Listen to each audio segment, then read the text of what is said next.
What is going on, everybody? This is Ben from the Ghosty Bros, and tonight we are in Cisco, Texas at the Conrad Hilton Center and Museum, formerly the Mobley Hotel. Purchased in 1919 by Conrad Hilton, this became known as the first ever Hilton-owned property. It's said that the property is haunted by the spirit of a woman named Irene, whose wedding dress still resides on the second floor of the building. Join us tonight as we investigate and try to communicate with the spirit known as Irene. And stay tuned to the end of this video for the debrief, where we discuss the evidence that we found.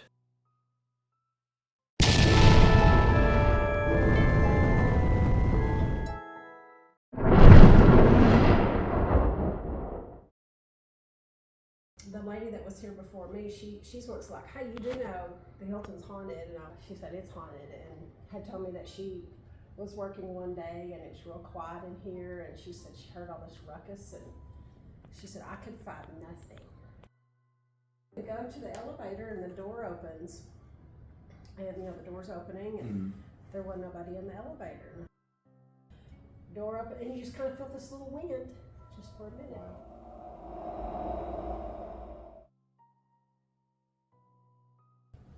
I had a notification on my phone, and I don't know, it was 10:30ish or so, and I thought I better check that, So I see Roger, and he's upstairs, and he's going, Irene, Irene.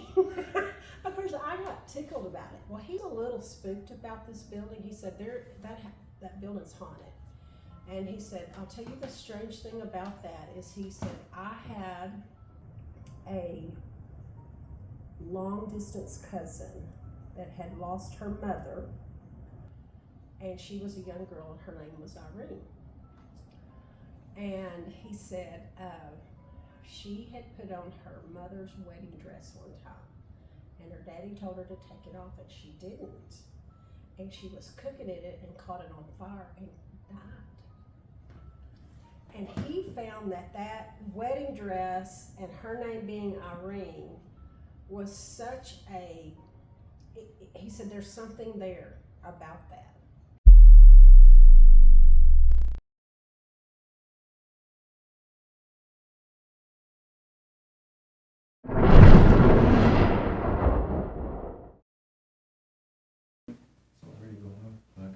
So before we could even start the investigation, the cat ball, which is motion activated, decided to go off on its own. We then head upstairs for a quick EMF sweep, and while we're up there, a few weird things happen right there in front of the elevator. Take a look.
After our EMF sweep, we realized while we were upstairs that we were going to need some tape to cover the motion sensors, otherwise the lights would just be coming on all night. So we ran to Dollar General and got some tape and covered the motion sensors, but as we came back, we noticed that the cat wall was lighting up on its own in front of the elevator. So this is where we immediately started our investigation, which led into our REM pod session. Thank you. Thank you.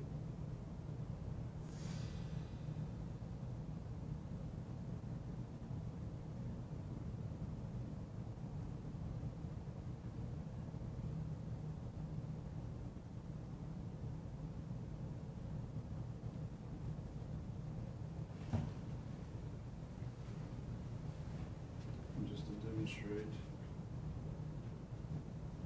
Does not go off if I step around it, even if I stomp. You have to actually touch it to make it go off. Well, thank you for interacting with us. We'll be here all night. We're going to come back and we're going to bring what's called a REM pod, and it will help you communicate with us. The REM pod uses a miniature telescopic antenna to radiate its own independent electromagnetic field around the instrument. This EM field is easily influenced by materials and objects that conduct electricity. It also uses a feature that will alert paranormal investigators to changes in ambient temperatures.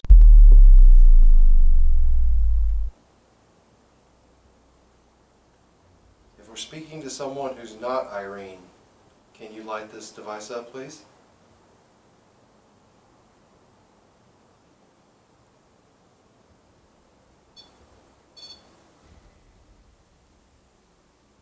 Thank you so much.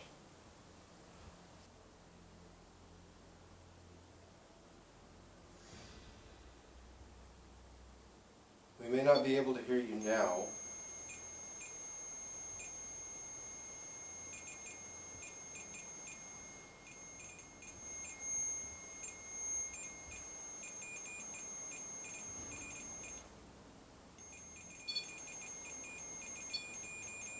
This is wild. The REM pod has never done this before. Definitely never seen that before.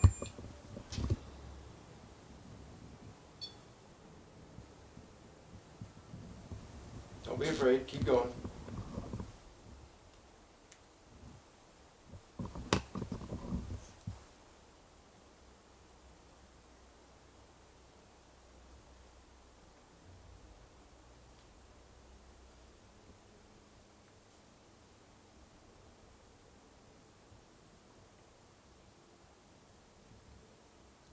Can you hear us right now?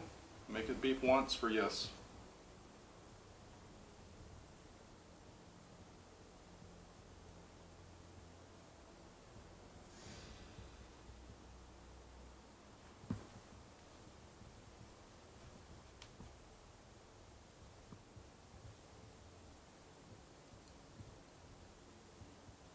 Are you okay with us being here?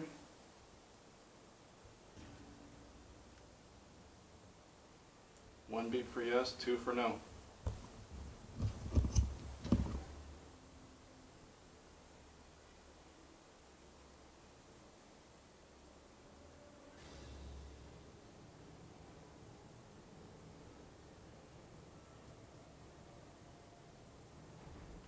Are you still here, or did you go somewhere else?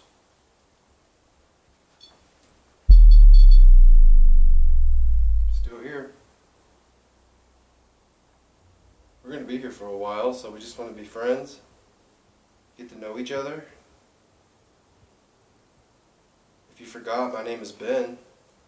My name's Eric.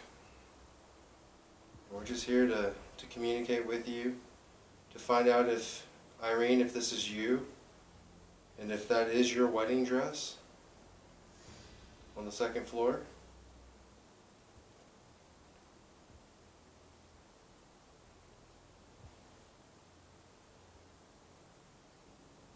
Is this Irene we're talking to?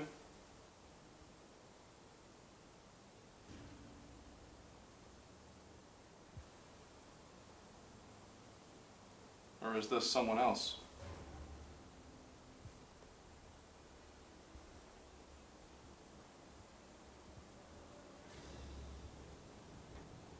Are you friendly?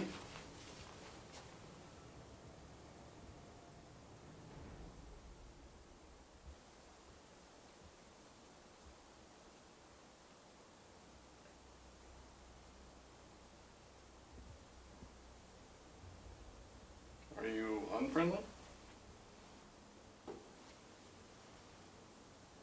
Do you mean us any harm?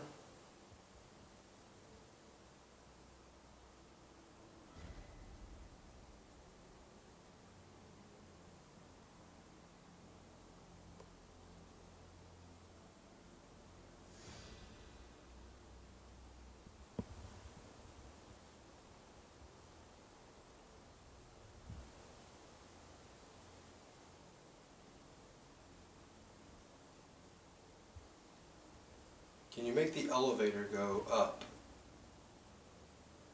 or down?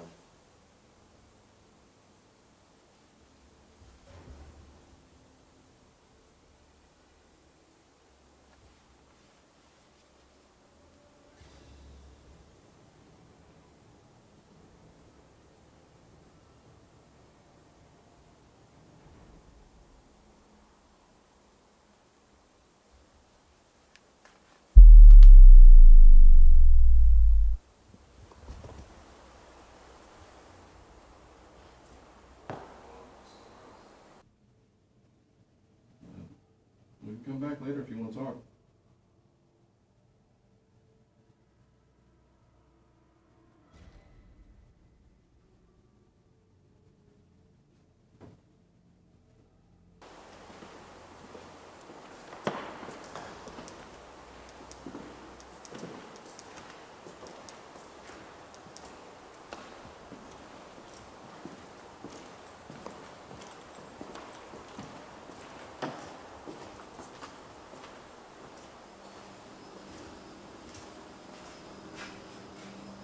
So there's no chairs here, but there's chairs right there. Okay, REM pod's going off again.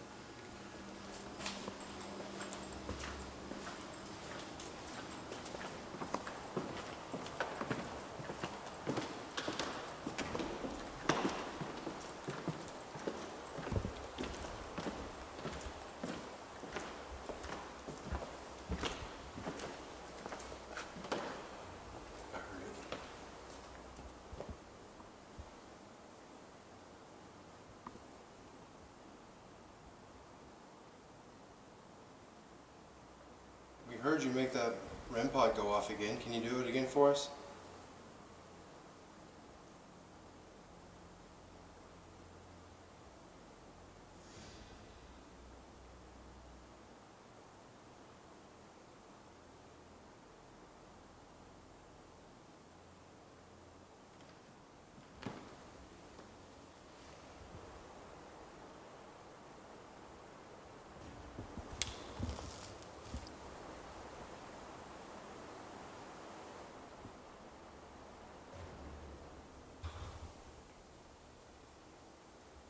You restarted the camera, so they should have got it on the other camera.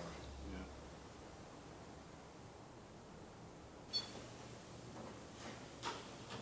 Just go up again.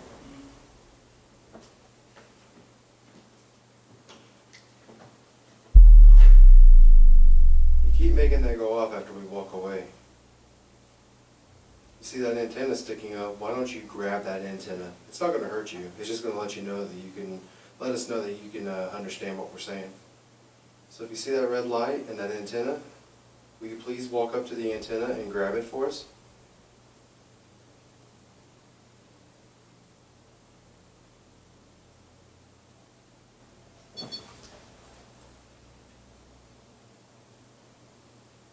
Thank you. Can you do that again for me? Please?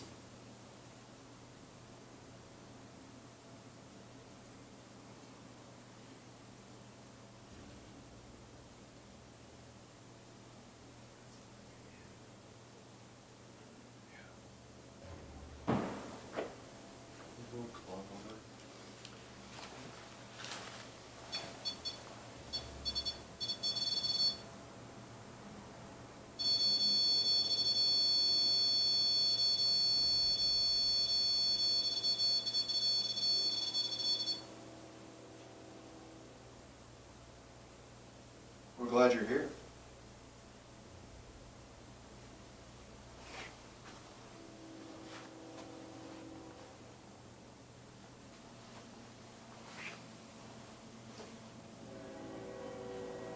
So it wasn't me walking over here.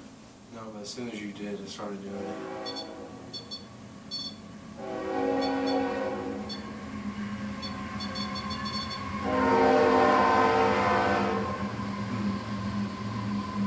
Irene, do you like trains?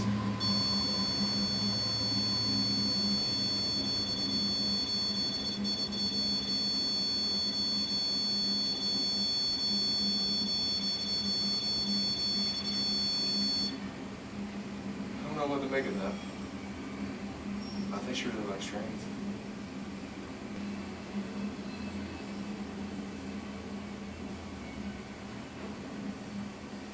You just don't want to respond to us. I stand corrected. My apologies. After the REM pod session, we decide to head upstairs to Irene's room where her dress is located. But we leave the cameras rolling downstairs and we capture a sound that we can't explain.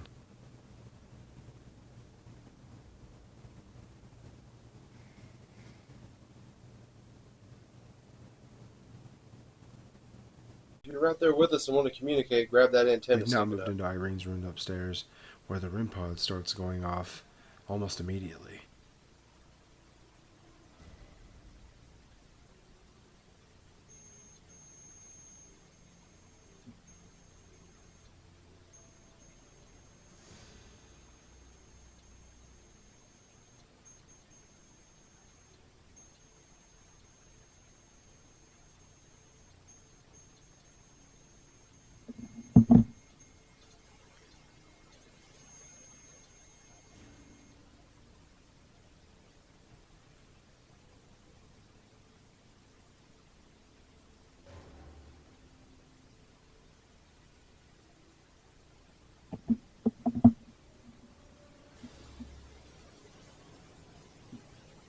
You know you're there.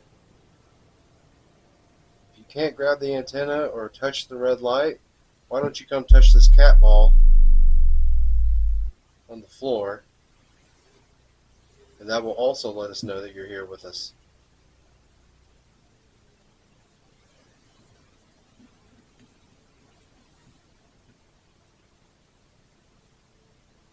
Don't be afraid. Nothing's going to hurt you.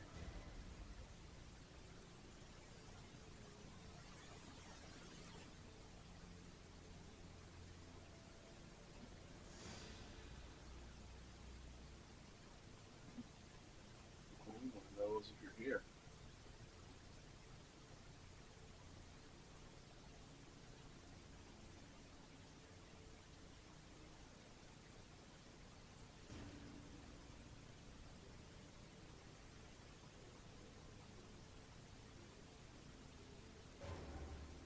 Irene, are you standing in front of your wedding dress?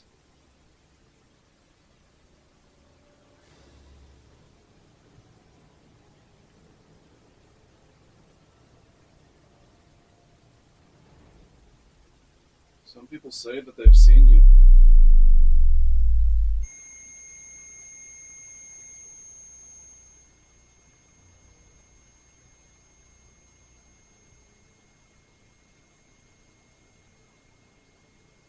Can you show yourself for us?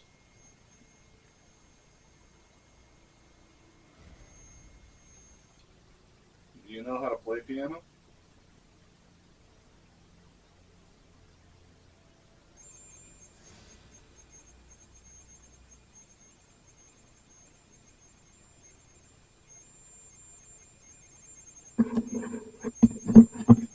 Is that a yes?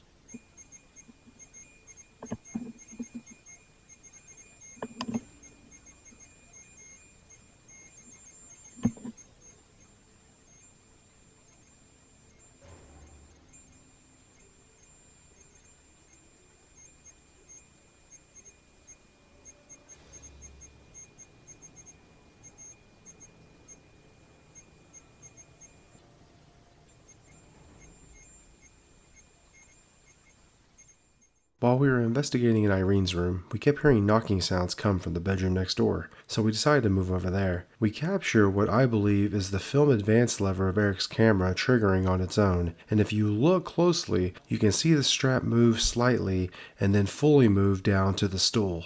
We'll talk more about this in the debrief. Alright, well, we're going to the, Dude, your fucking camera just went off by itself.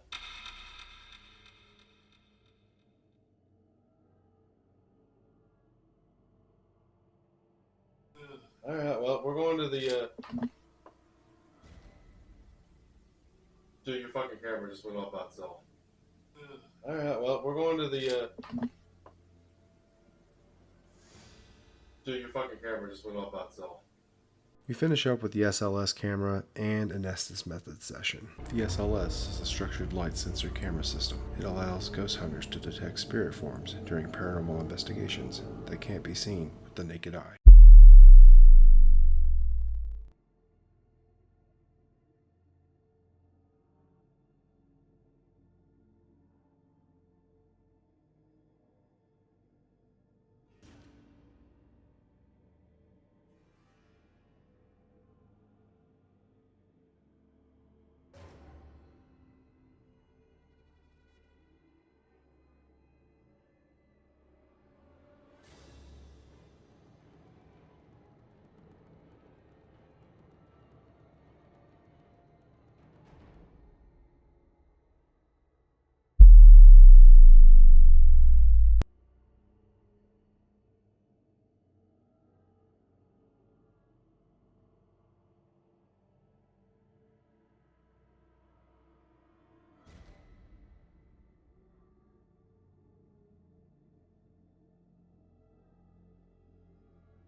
Oh my god, it's right there.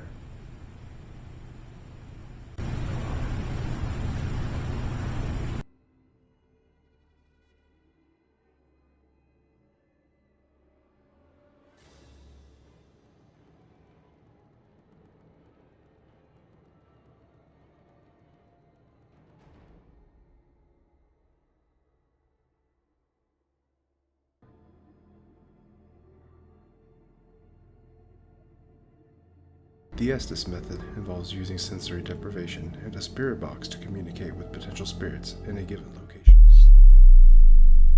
You feel trapped here, Irene?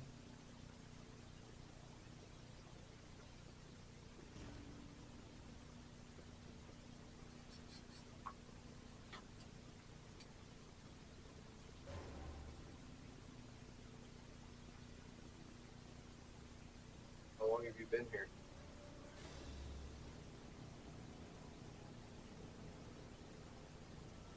Forever. Now.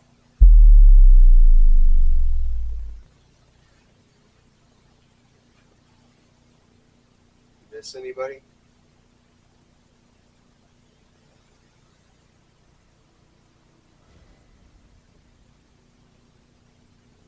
Pregnant. Why do you stay here? I forgot.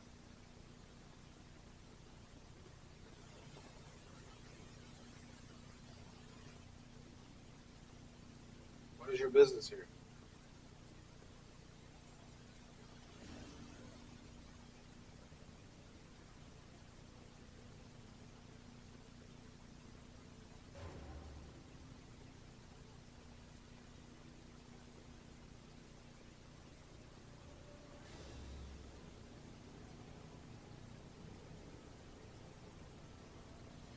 Leave.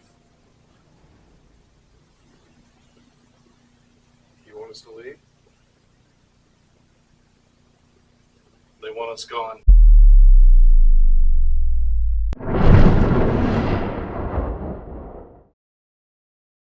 What is going on, everybody? This is Ben from the Ghosty Bros, and this is the debrief of the Conrad Hilton Center and Museum, formerly the Mobley Hotel. My goal here is to summarize the evidence that we collected and give you my overall thoughts of the investigation. If you haven't done so yet, check out the Legion Unknown YouTube channel for the full investigation of the Conrad Hilton Center and Museum. So let me start the debrief like this. The whole point of the debrief is not for me to try to convince you that the evidence we captured is paranormal activity. That is not the goal here. The only thing that I'm doing here is recapping the evidence we captured that's from this video and giving you a summary of our investigation overall. That's it. I'm going to speak to you off the cuff, no scripts, nothing else, just this microphone in front of my face right now. So the first thing I want to call out is the cat ball. So as you saw in the video, Eric jumped around in front of this cat ball. He stomped the yard around this cat ball and he could not get it to go off. The only time we were able to get the cat ball to go off by ourselves is by picking it up. So for it to go off, it has to have some pretty solid movement, some pretty solid touch. So I have no explanation as to why that cat ball went off when we were upstairs and then we were gone for a minute when we had to go get tape for the motion sensors. I have no clue. So no explanation there, but it was pretty weird that happened. So the noises that you heard, I know there's a bump out there. There's something sliding on the floor, possibly from the community hall where we had our control center set up, our base camp where we had some boxes on the ground. Possibly one of those boxes slid across the floor. I don't know. We didn't capture anything visible. We just heard something slide. The one thing I really was intrigued by was the sound of the air freshener going off but after that you hear what sounds like an inhale and then an exhale. And to me it sounds like a woman inhaling and then exhaling. But could it be related to the air freshener spray sound?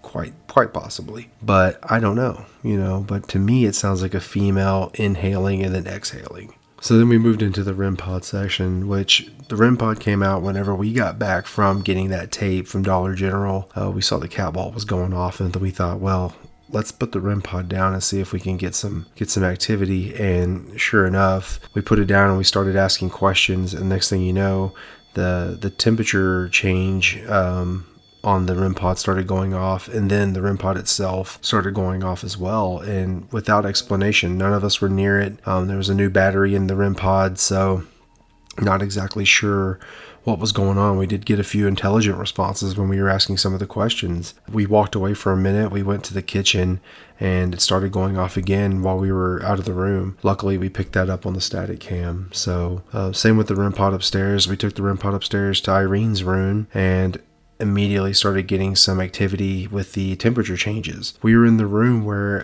the area where there was no ventilation, making the REM pod change temperature like that. And so Eric, he's over 6 feet tall, so he went around checking the vents, putting his hand up there to check and see if anything was coming down in that area, and nothing was. Not sure, but once again we got a few intelligent responses to the questions we were asking. That was pretty interesting. The best piece of evidence I think we captured, I would say, is probably the camera triggering by itself in the bedroom next to Irene's room. Eric believes it might have been the camera taking a photo, which we haven't got that film developed yet, but Eric believes it was the camera taking the photo. I believe it was the film advance lever, which if you've ever used an old camera, it's the lever you use to get the camera set to take the next picture. And to me, as I was standing next to it, it sounded like it made that sound. Now, if you look at the Phasm camera, you can see the strap on the camera slightly move, and then the film advance lever makes the sound, and then the strap falls off the camera onto the bar stool. I don't know. I don't have any explanation. And the crazy thing was, we'd been in that room for about 12 to 15 minutes, standing there,